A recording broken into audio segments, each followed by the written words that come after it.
Paz seja contigo, eu sou Ronaldo Amaral Júnior e eu quero falar hoje sobre a armadura de Deus, a roupa espiritual dos filhos de Deus.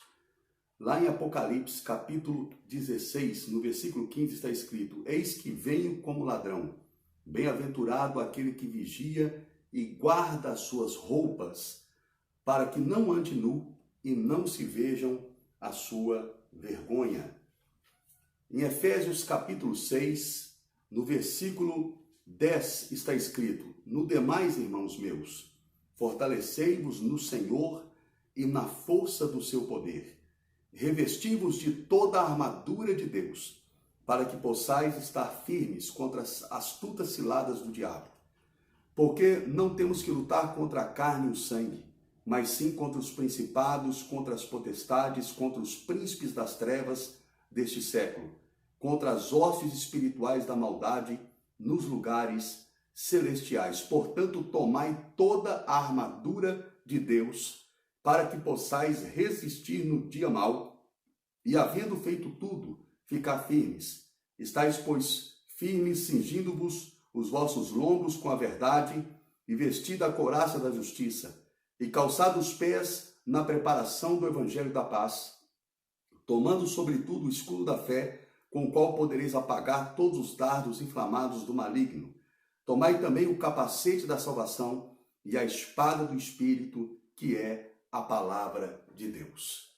A armadura de Deus, ela é a roupa espiritual dos filhos de Deus. Por isso que Jesus disse lá em Apocalipse 16, Bem-aventurados são aqueles que guardam suas vestes, para não serem encontrados nu e não se veja a sua vergonha. Muitas pessoas serão encontradas nuas espiritualmente no dia do arrebatamento da igreja e não subirão, porque estão sem a armadura de Deus, estão sem o capacete da salvação. Para você entender melhor isso, nós temos que ir no livro de Gênesis. Em Gênesis, no capítulo 3, no versículo 6, está escrito: E viu a mulher que aquela árvore era boa para se comer e agradável aos olhos e árvore desejável para dar entendimento. Tomou do seu fruto e comeu, e deu também ao marido, e ele comeu com ela. Então foram abertos os olhos de ambos, e conheceram que estavam nus, e cozeram folhas de figueira, ou seja, cozinharam folhas de figueira, e fizeram cintas para si. E ouviram a voz do Senhor que passeava no jardim pela viração do dia. Esconderam-se Adão e sua mulher da presença do Senhor entre as árvores do jardim. E chamou o Senhor Deus a Adão e disse-lhe: Onde estás? E ele disse: Ouvi a tua voz soar no jardim, e temi porque estava nu e escondi-me. Quando Adão peca, a Bíblia diz que ele faz para ele roupas com folhas de figueira, para ele e para a esposa dele. Mas mesmo assim, ele continua se sentindo nu. Porque quando Deus chega no jardim e pergunta a Adão: por que você está escondido atrás de uma árvore? A resposta de Adão para Deus é: Senhor, eu estou escondido porque eu estou nu e eu estou com medo. Mas como que ele diz para Deus que estava nu e estava com medo, sendo que ele já havia se vestido com as roupas, com folhas de figueira que ele havia feito para ele e para sua esposa? Foi porque ele, mesmo estando vestido com a sua roupa natural, a sua roupa física, ele ainda continuava com aquele sentimento do pecado e aquele sentimento da nudez espiritual. Quando Adão peca, ele perde a armadura de Deus, ele perde a proteção espiritual. E talvez você me questione agora, mas como que o Senhor vai provar isso biblicamente? Lá em Lucas capítulo 11, versículo 21 e 22, Jesus diz: Quando o valente bem armado vigia a sua própria casa, em segurança estão os seus bens. Sobrevindo um mais valente do que ele, vence-o, tira-lhe a armadura em que ele confiava e lhe divide os despojos. Ou seja, Jesus estava dizendo ali o que aconteceu no Éden. No Éden, enquanto Adão obedecia a palavra de Deus, ele era mais valente do que o diabo. Ele era protegido, ele tinha proteção espiritual na vida dele. Mas quando ele peca, ele perde a armadura de Deus e ele se torna nu espiritualmente. Quantos estão me ouvindo agora? Você talvez que está me assistindo agora, você ou outras pessoas estão nus espiritualmente, porque você não tem a armadura de Deus. A armadura de Deus é a roupa espiritual dos filhos de Deus. Ela é a proteção espiritual que Deus coloca no Filho de Deus quando ele recebe Jesus, quando ele é batizado no Espírito Santo e quando ele tem, certo, uma vida na presença de Deus. Ele recebe o capacete da salvação, ele recebe a couraça da justiça, ele recebe o cinturão da verdade, as sandálias do Evangelho da paz. Agora, você pensa que a armadura de Deus, ela é algo somente espiritual, somente algo do pensamento humano? Não, ela é real, ela existe. Quando eu prego nas igrejas, quando eu ministro o poder de Deus, eu ministro a armadura de Deus sobre as pessoas. E pessoas sentem o peso da armadura literalmente. Elas se revestem da armadura e tem pessoas que literalmente elas sentem a realidade da armadura de Deus. A armadura de Deus tem o poder de proteger você da inveja, proteger você da feitiçaria, da macumbaria. A inveja ela é a maior das feitiçarias, diz a Bíblia, ela seca até os ossos e ela destrói a pessoa de uma maneira muito forte. Mas quando você está revestido da armadura de Deus, o mal não pode pegar em você. Eu lembro que eu estava pregando na cidade de Taubaté e uma irmã disse para mim: pastor, eu era mãe de santo e eu tenho várias pessoas que estão no centro espírita que elas são minhas filhas na fé no espiritismo e eu gostaria de ganhá-las para o Senhor Jesus.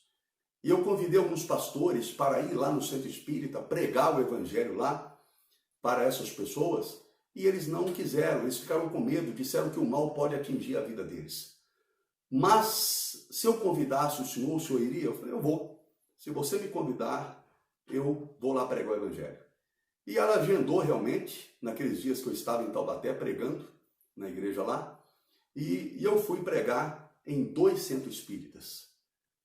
Não estava tendo cultos nesses dias, mas no primeiro centro espírita ela falou: pastor, existem 2 demônios que ficam cuidando da porta do centro espírita. Se o senhor chegar lá despreparado, eles podem até matar o senhor, colocar doença, pode fazer tudo. Mas o senhor vai assim mesmo? Eu disse: eu vou. Chegando lá, quando desceu do carro, eu fiquei olhando para ver se eu conseguia ver algum demônio, algum ser espiritual, e não vi nada e disse: irmã, cadê os demônios que a senhora falou que tinha aqui na porta do centro espírita?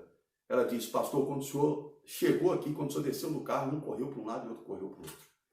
Eu entrei dentro daquele centro espírita, não estava tendo o culto deles lá, certo? A mãe de santo e o pai de santo eram um casal, eles me receberam lá, na sala da casa deles, porque o centro espírita funcionava no terreiro ali da casa deles. Eu entrei, sentei na sala deles lá, preguei o evangelho para eles, e a mãe de santo disse para mim assim: pastor, se o seu Deus é todo poderoso, eu quero pedir algo. E aí, se ele fizer, eu vou receber a Cristo como Senhor e Salvador da minha vida. Eu tenho o meu pé, esse pé meu ele é enxertado, ele foi enxertado, porque quando eu era pequena passou um trem, né? Eu era adolescente, passou um trem em cima do meu pé e arrancou o meu pé fora e os médicos enxertaram o meu pé. E o meu pé, ele está aqui, ele não foi rejeitado pelo meu corpo, mas ele não funciona. Eu não sinto o meu pé. Se o senhor orar e Deus fizer um milagre, eu vou crer, porque eu peço isso para os meus guias e nenhum deles teve o poder de fazer até hoje. Eu falei: não, vou orar. E estendi a mão em direção ao pé daquela mulher e disse: em nome do Senhor Jesus, pé, eu falo com você no nome daquele que te criou, tenha vida agora em nome de Jesus. Naquele momento que eu falei isso, aquela mulher começou a gritar dizendo que o pé dela estava formigando. E ela começou a dizer: pastor, meu pé está formigando, e ela começou a mexer com os dedos, e ela começou a chorar, e o marido dela começou a chorar, e as pessoas que estavam ali também começaram a chorar. E aquela mulher recebeu a Cristo como Senhor e Salvador da vida dela. Logo em seguida, eu perguntei para ela se ela aceitava a Cristo. Ela, chorando, disse: eu recebo a Cristo como Senhor. Perguntei ao marido dela, ele disse: eu também recebo a Cristo como Senhor da minha vida. Eu disse: então agora eu vou orar por você.